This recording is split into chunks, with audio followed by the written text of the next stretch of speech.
د پکتیا مرکز ګردیز د خوښۍ او ویاړ ډګر و.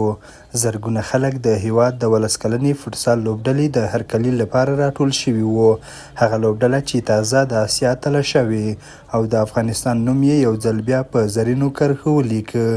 د فوټسال 11 کلنې ملي لوبډلې وروستیو بریاوو ته د دغه ولایت زرګونه ځوانان، چارواکي، مشران او لوبغاړي راټول شوي وو چې دوی د تیرې جمعه څخه د ګردیز مرکزي څلورلارې پورې تشویق او بدرګه کړل. د ملي لوبډلې لوبغاړي وایي دوی د پکتیا ولس او ټولو افغانانو څخه منندوی دي چې دومره په پراخه کې ورته هرکلی ترسره کړ. دوی زیاته کړې چې دغه مینه د دې لوی ثبوت دی چې افغانان په هرو ځایو سیمو کې یو موټی دي او دغه ویاړ د هر افغان په نوم ځان ته ډالۍ کوو. بسیار خوشحال هستم و یک تشکری خاص میکنم از مردم پکتیا به خاطر حمایتشان. بسیار زیاد تشکر میکنم. خداوند کمشان نکنه، دستشان درد نکنه و بسیار خوشحال هستم. بسیار یک قدردانی بسیار عالی. بسیار زیاد تشکر از مردم پکتیا و همچنین گردیز ما از تاجرای خود میخواهیم که ما را حمایت کنن، تنها ما نه بلکه در ورزش که باشه حمایت شون. ان شاء الله ورزش رشد میکنه و ورزش افغانستان فعلا رشد کرده، چه فوتسال باشه، چه فوتبال باشه، چه والیبال باشه، هر رشته که باشه همین حمایت مالیش از طرف دولت دیگه ان شاء الله که پیشرفت میکنه، پیشرفت کرده. ولسکن لوبډله چې پکتیا ته راغلې وه ډېر د خوشحالۍ خبره وه. که هغه کرکټ وي که فوټبال وي چې افغانستان ته بریا راوړي زموږ د ټول افغانستان خبره افتخار ده.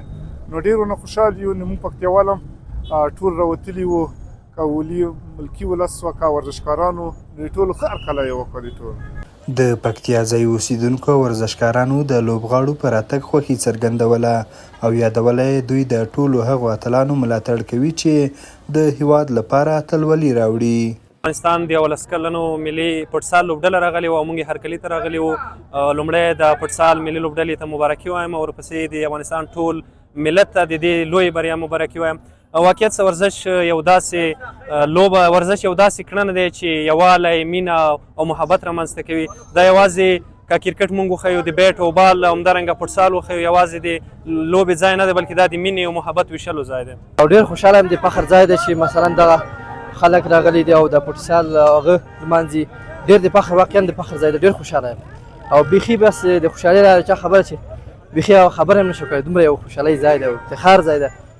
د افغانستان فوټسال 11 کلنو ځوانانو د اسیا جام په پایلوبه کې د ایران 11 کلنو ځوانانو لوبډلې ته 2-1 ګولونو په توپیر ماتې ورکړه او دغه جام یې خپل کړ.